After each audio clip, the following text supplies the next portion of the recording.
todos vocês que estão aí a nos ouvir e desde já pedir as nossas desculpas por começarmos quase 20 minutos de atraso, mas estávamos aqui a termos um tempo de louvor e estávamos a falar de uma reunião especial que nós temos todos os meses, todas as primeiras sextas do mês, uma reunião que falamos da visão, da estratégia e de tudo aquilo que Deus está a falar aos nossos corações para esta cidade. E essa é a razão porque 2 a 8 dias nós não vamos transmitir online, porque queremos que é algo que Deus está-nos a dar especificamente para esta igreja, para esta cidade. Pedimos as nossas desculpas, porque depois voltamos só no domingo, está bem? Mas agora vamos então para a palavra de Deus. Convido os irmãos aí em casa e aqui na igreja a abrir a palavra de Deus em Efésios capítulo 3, verso 14. A semana passada nós começámos a falar sobre a vida de oração. Quem é que se lembra? Sim? E falámos sobre a oração, na verdade, e os nossos desejos. Demos uma introdução que eu não vou partilhar hoje, já foi a semana passada, mas resumidamente, ou resumir numa frase, aquilo que falámos basicamente é que o foco da oração deve estar em Deus e não em nós mesmos. O início da oração, o porquê da oração deve ser Deus. E não os nossos desejos, e não eu próprio. Porque quando começamos a olhar apenas para nós e fazemos do foco nós mesmos, nós já começamos erradamente. E eu queria continuar a partilhar um pouco mais acerca deste assunto que é oração. E gostaria de falar sobre a oração e o poder de Deus nesta noite. Efésios 3, versículo 14 a 21, foi o verso, foi os versículos da semana passada, mas vamos voltar a ler. Diz assim, Efésios 3, versículo 14. Por causa disto me ponho de joelhos perante o Pai do nosso Senhor Jesus Cristo, do qual toda a família nos céus e na terra toma o nome, para que, segundo as riquezas da sua glória, vos conceda que sejais corroborados com o poder pelo seu Espírito no homem interior, para que Cristo habite pela fé nos vossos corações, a fim de que, estando arraigados e fundados em amor, possais perfeitamente compreender com todos os santos qual seja a largura, o comprimento e a altura e a profundidade, e conhecer o amor de Cristo, que excede todo o entendimento, para que sejais cheios de toda a plenitude de Deus. Ora, aquele que é poderoso para fazer tudo muito mais abundantemente além daquilo que pedimos ou pensamos, segundo o poder que em nós opera, e a Ele glória na igreja por Jesus Cristo em todas as gerações, para todo sempre. Amém. Irmãos, esta oração foi feita pelo apóstolo Paulo, pela igreja de Éfeso, pelos irmãos que moravam lá. E se perguntássemos ao apóstolo Paulo, porquê é que tu oras? Ele diria assim, olha, vou pôr isto mais maior. Ele diria assim, eu oro para que eu seja cheio de toda a plenitude de Deus. Na verdade, assim, olha, eu oro para que vocês todos nós sejamos cheios de toda a plenitude de Deus. Eu oro para que o nosso homem interior seja fortalecido pelo Espírito Santo de Deus. Eu oro para que Cristo habite no vosso coração. Eu oro para que, juntamente com todos os santos, ou seja, com os outros irmãos, vocês possam experimentar, nós possamos experimentar o amor de Deus. E é um amor que excede todo o entendimento. Possa experimentar essa profundidade, essa largura do amor de Deus nas nossas vidas. Ele diria assim, eu oro para que sejais cheios de toda a plenitude de Deus.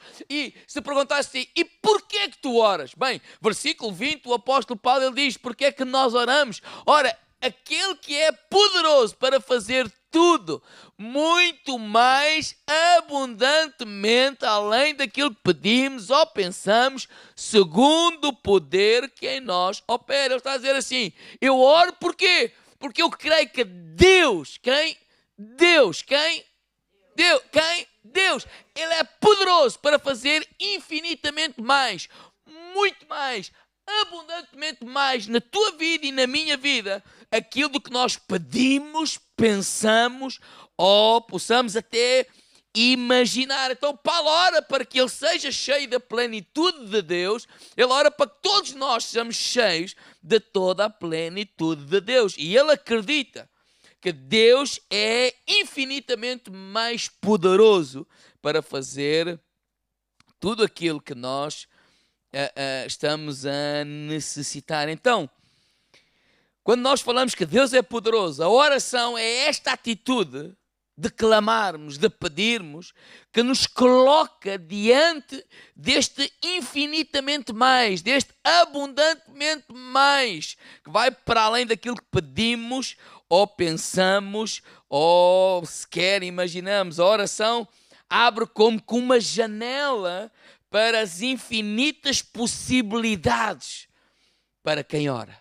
É como que, quando nós oramos, nós nos expomos a esse infinitamente mais, a esse abundantemente mais, a esse para além daquilo que nós podemos pensar ou imaginar. Então eu diria que a oração é o clamor, a oração é a súplica, a oração é o grito que nós damos para a ministração do poder de Deus, que é capaz de fazer em nós infinitamente mais para além daquilo que nós pedimos, pensamos ou imaginamos. E neste versículo 20, na parte final, se vocês lerem aí na palavra de Deus, ele diz assim: segundo o poder que em nós opera. Ou seja, o poder de Deus que é capaz de fazer infinitamente mais, segundo o poder que em nós opera. Agora, qual é esse poder que Paulo se referia?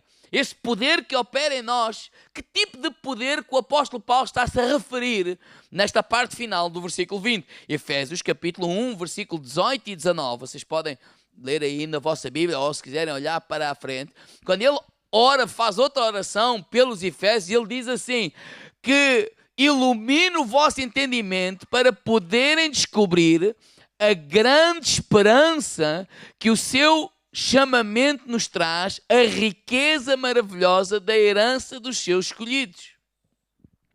E o poder extraordinário que Ele nos dá a nós, os crentes. Foi esse grande e extraordinário poder que Ele manifestou do mais alto grau. Esta tradução é a Bíblia para todos. Versículo 20. Ao ressuscitar Jesus Cristo da morte e ao dar-lhe o lugar de honra à sua direita no céu. Quando Paulo, o apóstolo, fala o poder que opera em vós, ele está a falar do poder que ressuscitou Jesus Cristo dos mortos.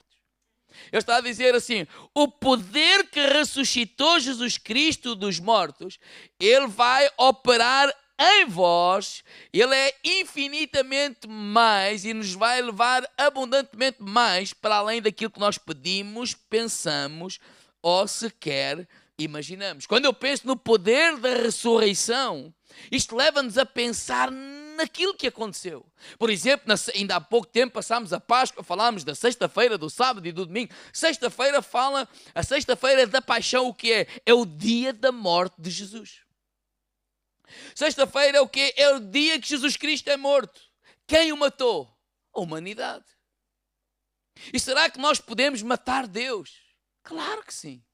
E claro que isto soa assim esquisito, nós podemos matar Deus sim, quando nós o retiramos da nossa vida, quando nós decidimos nós mesmos tomar o controle da nossa vida, nós mesmos decidir a nossa vida, nós mesmos controlar a nossa própria vida, nós estamos a matar Deus, a dispensar Deus da nossa vida.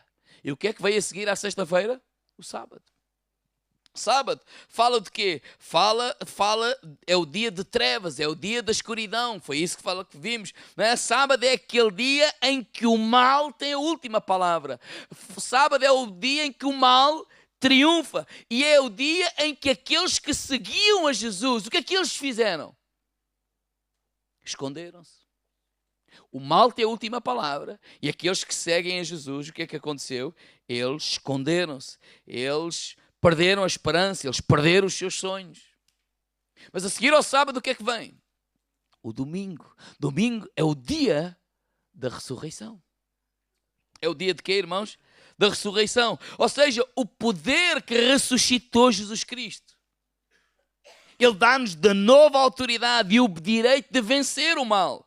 E nós, quando nos levantamos, dizemos ao mal que ele para em nome de Jesus Cristo. Ou seja, onde o que o apóstolo Paulo está a querer dizer a este pessoal é assim: vocês hoje, vocês não têm que viver no sábado. O mal não tem que ter a última palavra na vossa vida. A desgraça não tem que ter a última palavra na vossa vida. Jesus, que ressuscitou, ele tem a última palavra na vossa vida. Nós já não vivemos no sábado, nós hoje podemos e devemos viver no domingo, em que o mal já não terá mais a última palavra, mas o mal já não pode nos ameaçar, já não pode decidir, mas o domingo é aquele que reina na nossa vida. E quando é que é o domingo a reinar na nossa vida? Quando nós nos colocamos debaixo do poder da ressurreição. E quando é que nós podemos nos colocar debaixo do poder da ressurreição? Diga ao irmão ao lado: quando nos ajoelhamos. Ou seja, o que é que eu estou a querer falar? Quando oramos. Irmãos, quando nos colocamos de joelhos, quando nos colocamos em oração, o que é que nós estamos a dizer? Que é o domingo da ressurreição que agora reina na nossa vida. Então, o novo pode acontecer. Então, o inesperado pode acontecer. Então, a vida pode reaparecer a qualquer hora, a qualquer lugar. Deus pode manifestar-se e fazer infinitamente mais. Porquê? Porque nós não vivemos no sábado, nós vivemos no domingo da ressurreição. O poder que ressuscitou Jesus Cristo dos mortos, ele opera em nós. Diga ao irmão ao lado: em nós. Em nós. Irmãos, quando eu leio a oração de Jabes, à luz de Efésios capítulo 3, quando, por exemplo, eu tenho aqui para ser rápido, 1 de Crônicas capítulo 4, versículo 9 a 10, quando Jabes faz a oração, diz assim: porque Jabes invocou o Deus de Israel, dizendo: se me abençoares muitíssimo, e meus termos amplificares, e a tua mão for comigo, e fizeres que do mal não seja aflito, e Deus lhe concedeu o que lhe tinha pedido. O que é que Deus fez? Concedeu o que ele tinha pedido. E quando eu leio Efésios capítulo 3, e quando leio 1 de Crônicas, quem é Jabes? Jabes, aquele nome foi dado pela sua mãe. É que eu poderia dizer assim: Jabes nasceu num dia de sábado. A sua mãe fez o papel, por exemplo, de um anjo mau. Deu-lhe um nome para ele se lembrar daquilo que ele tinha feito à sua própria mãe. Jabes quer dizer que quer dizer que significa aquele que fez a sua mãe sofrer. É como que alguém chama: ó Jabes, olha, aquele que fez a tua mãe sofrer. E ele diz: presente. E lembra-se disso, dia após dia, após dia, após dia, após dia, após dia. Agora, apesar de ele ter nascido, e quando eu uso a expressão de sábado é no tempo de escuridão, no tempo da dificuldade, no tempo em... Porque às vezes há pessoas que dizem: pastor, parece que eu nasci para sofrer.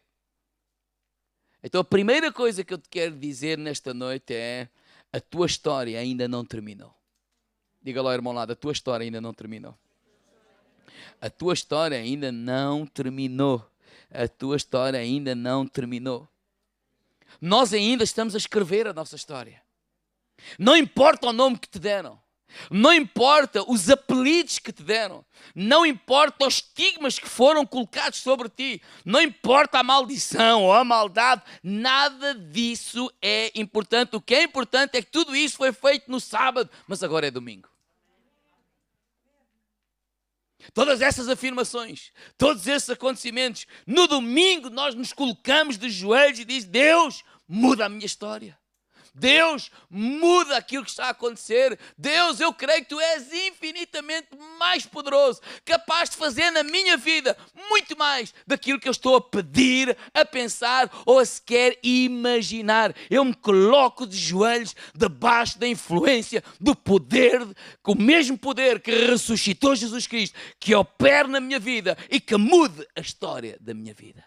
Nós não temos que aceitar o sábado.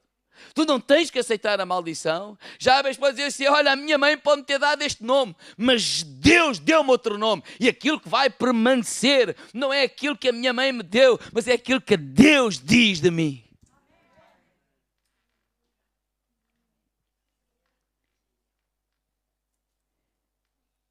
Irmãos, nós temos uma grande responsabilidade de escrever a nossa história. Por isso, nós não acreditamos no destino. Por isso, nós não damos as nossas mãos para nos lerem, assine o nosso destino. Nós não acreditamos. A nossa história ainda não terminou. Diga ao irmão lá, a tua história ainda não terminou. Nós podemos nos ajoelhar e clamar a Deus e invocar a presença de Deus e a manifestação do poder de Deus sobre a nossa vida. Podemos ou não podemos? Diga lá, irmão lá, podes ou não podes? Claro que podes. Tu não tens que aceitar o sábado. Tu não tens que aceitar essas circunstâncias. Paulo estava a dizer isso a eles. Efésios 6. Esse poder atua em nós quando, irmãos? Esse poder que atua em nós vai nos ajudar a resistir no dia mau. O que diz lá em Efésios capítulo 6, versículo 10 a 13, quando o apóstolo fala no dia mau, não é? Olha lá o que é que diz. No demais, irmãos meus, fortalecei-vos no Senhor e na força do seu poder, revesti-vos de toda a armadura de Deus, para que possais estar firmes contra as astutas ciladas do... É o que está lá escrito. Versículo 12. Porque não temos que lutar contra carne e sangue, mas sim contra os principados, contra os potestades, contra os príncipes das trevas deste século, contra as hostes espirituais da maldade nos lugares celestiais. Portanto, tomai toda a armadura de Deus para que possais resistir no dia mau. E havendo feito tudo, ficar firme. Irmãos, o dia mau é o dia que o maligno quer destruir-nos. Concorda ou não? E o Paulo está a dizer assim, o poder que ressuscitou Jesus Cristo, o mesmo poder, ele vai operar em nós, ou seja, ele vai operar em ti e vai te capacitar, fortalecer para resistires no dia. O que é que eu compreendo aqui? Que quando eu me coloco de joelhos, eu vou ser capacitado a resistir. Diga ao irmão lá, quem vai resistir és tu. Ou quem tem que resistir és tu. Ou seja, nós não vamos estar... Ou seja, Deus não vai colocar um anjo à nossa volta para resistir por nós. Somos nós que vamos resistir. Diga ao irmão lá, essa é a tua responsabilidade. Sou eu que tenho que resistir, sou eu que tenho que dizer ao tentador, em nome de Jesus. Foi Jesus que disse ao diabo, nem só de pão viverá o homem, mas de toda a palavra que sair da boca do Senhor. Foi Jesus que disse a Satanás, olha, sai daqui, eu não te vou adorar, só a Deus eu adorarei. És tu que tens que resistir. E Deus deu-te essa autoridade para o fazer. E o Paulo está a dizer assim, Deus vai te fortalecer, o mesmo poder que ressuscitou Jesus. E ele diz que esse é o maior poder, qual? O que ressuscitou Jesus Cristo dos mortos. Quando nós nos colocamos em oração, esse poder, ele vai capacitar cada um de vocês, cada um de nós, a poder dizer e resistir no dia mau, a poder dizer ao inimigo, para em nome de Jesus. Mas somos nós que temos que resistir. Na verdade, o que Paulo está a dizer, o que Deus está a dizer através do apóstolo Paulo é dizer, Mário, é hora de tu redescreveres a tua história. É hora de abandonares esse sábado escuro. É hora de sair desse quarto fechado. Quando eu estou a usar esta expressão do sábado, é esse dia mau. Quantas pessoas se trancam num quarto, dizer eu não presto, e ficam com medo, e o que Paulo está a dizer é hora de sair do sábado, é hora de sair desse quarto fechado, é hora de sair desse medo, é hora de sair dessa ganância, é hora de sair dessa inveja, é hora de sair dessa cobiça, é hora de sair desse fracasso, é hora de sair desse orgulho, dessa vaidade, é hora de sair desse sábado. Às vezes muitos dizem, Senhor, tira-nos daqui. O que Paulo está a dizer é que tu é que vais sair daí. Quando nos colocamos em oração, o Espírito do Senhor, o mesmo poder que ressuscitou Jesus Cristo dos mortos, Ele vai o capacitar a sair desse medo, a sair dessa dificuldade, a sair e a resistir à tentação e a caminhar em frente, crendo que Ele é infinitamente mais poderoso para fazer muito mais, além daquilo que eu penso, que eu estou a imaginar, etc, etc, etc. Ou seja, Deus não nos tira de lá. Deus fortalece-nos para nós sairmos de lá.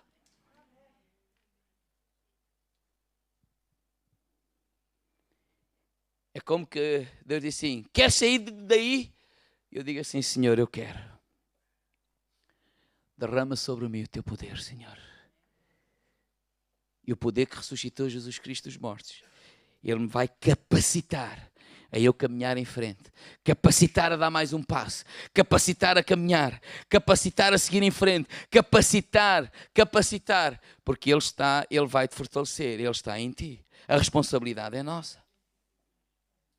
Certo? A responsabilidade é nossa. A responsabilidade é de quem? É nossa. Diga, irmão, ao lado é tua. Agora, quando falamos do mal, irmãos, às vezes muitas pessoas ficam apenas pelas contingências da vida. Ou seja, a pessoa ficou doente, a pessoa ficou desempregada, a pessoa perdeu um ente querido. Isso são contingências da vida. Isso acontece a quem está vivo. Já aconteceu aqui a alguém? Claro. Mas sabe uma coisa? O diabo quer nos roubar muito mais do que isso. Pastor, mais que isso, muito mais. Quando a Bíblia diz que o ladrão só vem para matar, para roubar e para destruir. Mas é possível roubar muito mais. Claro, no dia do sofrimento, no dia da tragédia, sabe o que é que o diabo quer fazer? Quer roubar a sua fé. Sabe o que é que o diabo quer fazer? Quer roubar a tua esperança. Quer roubar o teu amor. Quer roubar o teu poder de ser generoso. Quer roubar o teu poder de reconstruir a tua vida. Sabe o que é que o diabo quer fazer? Sabe o que é que o apóstolo Paulo está aqui a dizer que o diabo quer fazer? O diabo quer fazer com que sejas uma pessoa muito mais amarga, uma pessoa cínica, uma pessoa ácida, uma pessoa egocêntrica, uma pessoa desconfiada de tudo e de todos, uma pessoa que não ama ninguém, uma pessoa que não se abre para ninguém, não confia em ninguém. E tudo isso, quando isso acontece, só nos faz sofrer. E quando isso acontece, é quando o diabo nos consegue roubar tudo. Vocês conhecem pessoas ácidas? Sim ou não? Amargas? Cínicas? Eles não são malucos? Oh, pastor, alguns? Não, irmãos, ninguém nasceu assim. O senso comum podia dizer assim, a vida os fez assim. E nós podemos nos desculpar. Pastor, isto são as marcas da vida. E tornarmos pessoas sem fé. Tornarmos pessoas incrédulas. Tornarmos pessoas cínicas. E as pessoas fazem isso tudo para quê? Para nos protegerem. Para se protegerem e dizer assim, não, a mim ninguém me magoa mais. A mim ninguém faz mais isto. A mim ninguém faz mais isto ou aquilo. Mas sabe o que é que Paulo está a dizer? Quando o mal quer vir à tua vida, diga ao irmão lá, ajoelha-te. Diga a ele, ajoelha-te. Clama pelo poder da ressurreição. E quando nós clamamos pelo poder que ressuscitou Jesus Cristo dos mortos, abre-se um horizonte na nossa vida. E o que é que estamos a dizer? Deus, que aquilo que aconteceu não destrua a minha vida. Que aquilo que aconteceu não seja isso que marca o meu caráter, que forma o meu caráter, que forma a minha atitude. Deus, não deixe que me roubem tudo, apesar das dificuldades e apesar do problema, apesar de tudo aquilo que tem acontecido. Irmãos, é possível, no meio do dia mau, no meio da desgraça, no meio da calamidade, ainda assim, continuar uma pessoa que ama. Ainda assim, continuar uma pessoa generosa. Ainda assim, continuar uma pessoa de fé. Ainda assim, continuar uma pessoa sorridente e bem disposta. Como é que isso vai acontecer? Quando nós nos colocamos debaixo do poder da ressurreição do Senhor Jesus. E quando é que nos colocamos debaixo do poder da ressurreição do Senhor Jesus? Quando nós nos colocamos de joelhos. O que nós estamos a dizer assim, não é o sábado, não é o dia mau, não é a calamidade, não é aquilo que aconteceu que vai determinar quem eu sou, porque a minha história ainda não terminou. A tua história ainda não terminou. A tua história ainda não terminou. A tua história ainda não terminou.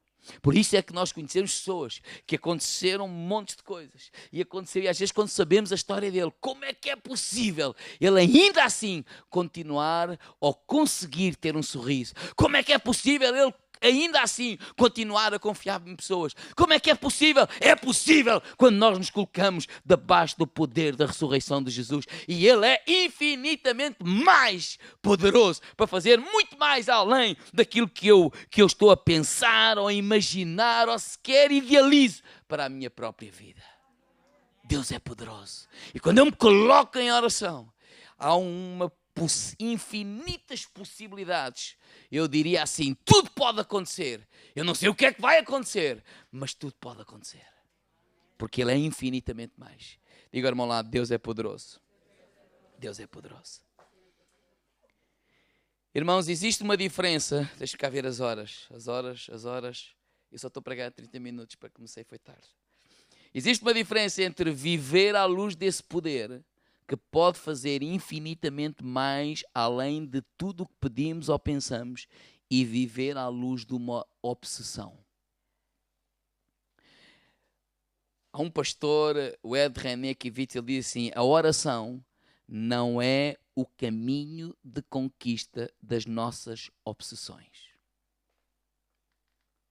Existe uma diferença, aquilo que eu estou a falar, do que ser obcecado. Eu vou dar assim um exemplo exagerado, pois cada um pense numa coisa mais adequada para a sua vida. Você imagina que eu sou obcecado por ser um jogador profissional da bola. Até porque se ganha bem e trabalha-se poucas horas. Digo eu. Claro que não. Então eu vou orar, eu vou clamar ao Senhor, Senhor, eu vou jogar no Benfica. E as horas não, o tempo começa a passar e o sonho não se concretiza, eu vou ficar cada vez mais frustrado e cada vez mais zangado e parece que Deus não faz nada. A oração não é o caminho para conquistar todas as minhas obsessões. Eu vou ter isto em nome de Jesus, já é meu. Aleluia. Diga amém. Estava a ver que vocês não... Estou aqui a...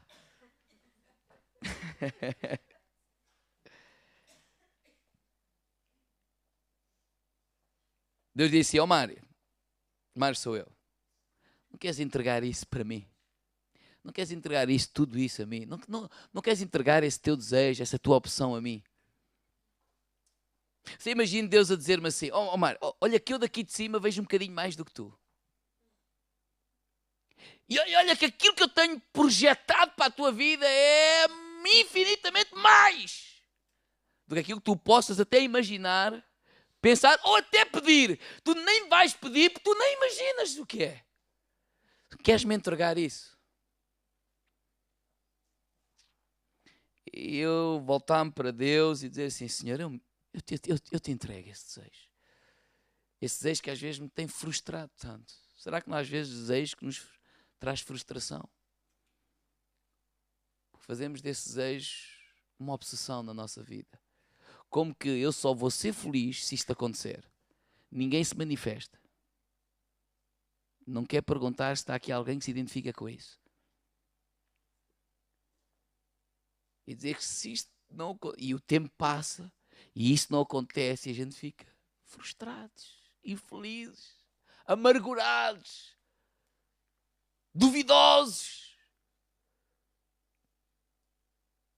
Às vezes até azedos. Às vezes até duvidamos de um testemunho de um irmão. Na verdade, a oração é o exercício através da qual nós somos libertos das nossas opções. A oração é um exercício através da qual nós somos libertos dessas opções. E Deus, eu te entrego isso. Eu te entrego isso, tudo isso que me tem frustrado, tudo isso que me tem deitado abaixo, tudo isso que me tem entristecido, eu entrego isso nas tuas mãos. Senhor, eu recuso-me a permitir que a tragédia, eu recuso-me a culpar os outros. A minha vida está assim porque me fizeram isto ou aquilo. Eu recuso, Senhor. Eu recuso-me a viver no sábado. E eu me entrego nas tuas mãos, Senhor. E eu creio que tu és poderoso para fazer infinitamente mais ou abundantemente mais na minha vida daquilo que além daquilo que eu penso, que eu imagino ou que eu posso até idealizar para mim mesmo. Deus, eu me coloco debaixo desse teu poder, Senhor. Deus, eu abandono a sexta-feira.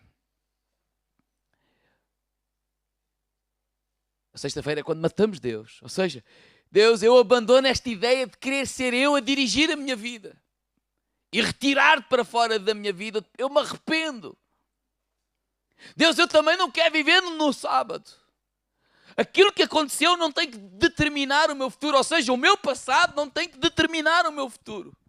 Porque eu hoje não vivo mais no sábado. Eu vivo no domingo, no dia da ressurreição. E o poder que ressuscitou Jesus Cristo dos mortos, Ele está sobre a minha vida. E eu vou viver nessa expectativa, Senhor, daquilo que Tu tens para mim, porque eu creio que Tu me podes abençoar. Eu creio que Tu podes mudar a minha história. E eu creio que Tu vais mudar a minha história. E eu vou reescrever a minha história. Então eu diria assim, irmãos, a oração é esse salto que nós damos do sábado para o domingo. Arrependidos do que fizemos na sexta-feira. E esperando a qualquer momento que o céu se abra e que o Deus que pode fazer infinitamente mais além do que pedimos, pensamos, possa brilhar sobre nós. E a nossa história vir, ou seja, alguma coisa, irmãos, que somente Deus pode explicar.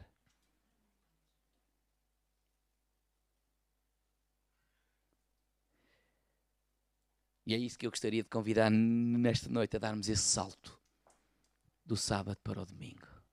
E como é que damos esse salto? Diga ao irmão ao lado, nos ajoelhando.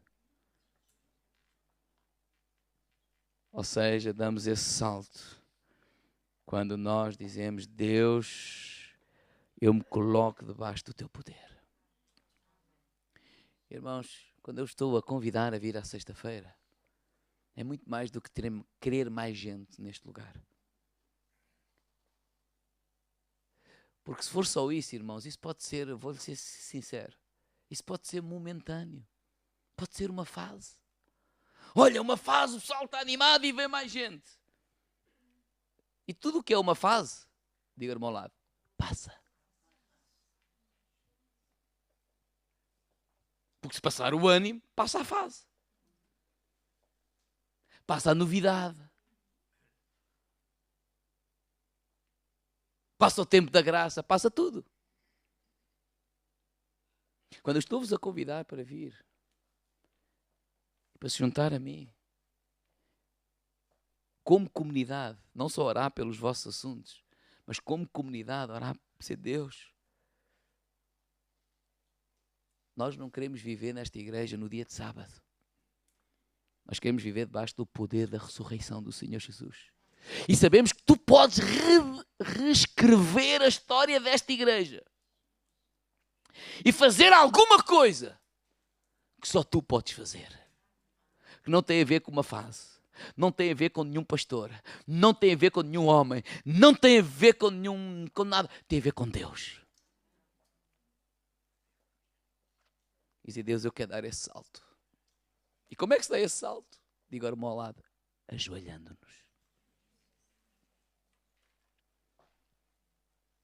Então, mas isso não é o pastor que tem que fazer. Não, isso somos nós que temos que fazer. Porque a igreja não é o pastor. É por isso que eu vos convido a vir. É por isso que eu convido outros irmãos a vir. Com todo o respeito, mesmo. Não é por mais de meia dúzia, mais este, mais aquilo, não. É que alguma coisa possa acontecer. Ou diz, cultos à noite, em Portugal. Eu creio que Deus pode mudar essa história. E por que não na Figueira da Foz? Quando colocamos lá em oração, essa é a nossa expectativa. Deus, eu não sei o que é que tu vais fazer. Como vais fazer? Uma coisa é aquilo que tu tens para nós. Nós queremos. E buscámo-lo. E buscámo-lo. E buscámo-lo. E buscámo-lo. E buscámo-lo. Deus é infinitamente mais. Se eu perguntar quem é que quer mais? Toda a gente quer mais. Mas isso só para levantar o braço, é das coisas mais simples. Mas temos que nos colocar rendidos. Em oração. Dizer, Deus, eu largo as minhas obsessões. Se é obsessão de ter mais gente, então não quero ser obcecado. Mas eu quero experimentar a tua vontade. Esse infinitamente mais. O grupo louvor pode vir até aqui. Igreja, quem é que está aqui, que está a viver no sábado? O grupo podem vir até aqui. Deixem-me dizer, sabe quem é que está a viver no sábado? Deixe-me dar algumas possibilidades de resposta. Quem está a viver no sábado é aquele que vive agarrado a uma obsessão. É aquele que vive agarrado a um sonho que não se realiza. O tempo passa, não se realiza e ele vai ficando cada vez mais infeliz e cada vez mais infeliz. Isso é o sábado. Ou então é aqueles que dizem assim, a minha vida é má hoje, porque me aconteceu isto e aquilo e aquilo outro. Eu sou assim porque me fizeram assim. Mas não tens que ser assim. Se continuas a viver no sábado. Eu estou cheio de pessoas que dizem, pastor, se soubesse o que me aconteceu, não falava assim. Não me levem a mal. Não deixes que aquilo que te aconteceu determine a tua atitude. Não deixes que aquilo que aconteceu determine o teu caráter. Eu também poderia dizer assim, soubesse aquilo que me aconteceu. Não. Eu não quero, eu já vivi assim também. Eu não quero viver no sábado. Eu não quero viver no dia de trevas. Eu não quero viver na escuridão. Porque sábado, lembrem-se, é o dia. Espera aí que eu não posso ir para aí. É o dia em que o mal tem a última palavra. Mas o mal não tem que ter a última palavra na minha vida. Cristo tem que ter a última palavra. Cristo ressuscitou. E o poder que ressuscitou Jesus Cristo, Ele vai te fortalecer a ti, para dizer ao mal, tu não vais ter a última palavra na minha vida. Deus vai-me ajudar a reescrever a minha história, porque ela ainda não acabou. A tua história ainda não acabou. Diga, irmão, ao lado, a tua história ainda não acabou. Diga, a tua história ainda não acabou. A tua história ainda não acabou. Diga, irmão, ao lado, a história desta igreja ainda não acabou. Nós estamos a escrevê-la. E para continuar a escrevê-la, é dizer não ao sábado. Nós não queremos viver no dia de trevas. Nós vamos viver à luz do domingo, do poder da ressurreição do Senhor Jesus Cristo, que opera em nós. Como é que eu dou esse salto? Vamos ficar de pé? Como é que eu dou esse salto? Como é que eu dou esse salto? Ajoelhando. E dizer, Deus, eu me coloco